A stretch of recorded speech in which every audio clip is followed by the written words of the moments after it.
Saka 0.64.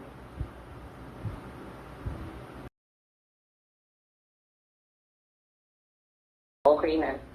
Kasi kanina accept 106.06, 1.54, 0.64. So, nakuha natin sa table is 6.93. Yung isa naman is 4.42, 4.82.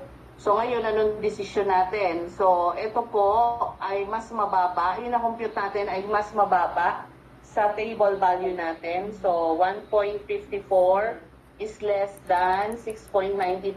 So, ano po yung magiging desisyon natin? Accept. Accept po. Accept. Okay. Tama po. That's it. So, pag na-accept natin siya, automatic is not That's it. significant. That's it. So, yung ikalawa, parehas pa rin, 0.64 less Nakita than. na Yes namin, po. ma'am. Yan. Accept. So, accept pa din, not Exactly, significant. not significant. So, ganyan lang po yung, ano yun, yan lang po yung may encounter nyo sa exam next week. So, medyo madali lang siya.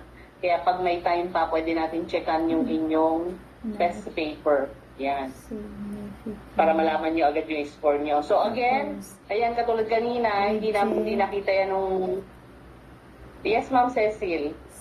Mamas ko lang po, okay na po ba magdala ng laptop? Pwede naman, oo, sige. Okay, thank you po. Pwede po. Okay, so yung presentation na to, karugtong lang kasi ito nung presentation last week. Pero, Accept kapag ka? ipapadala ko rin sa Kapag inyo ano, para kung sakali accept kapag ay less pwede than. nyo pa rin Yung pwede nyo pa rin value, yung F value. matingnan yung lecture. Open naman lahat, basta wag lang Yung F value. pwede nyo pong i-open lahat. Okay? Bukod sa messenger at saka doon sa sa kapatid nyo. Mahirap no. Yun lang, doon lang ako nag-ano yung mga yung nangungopia chart.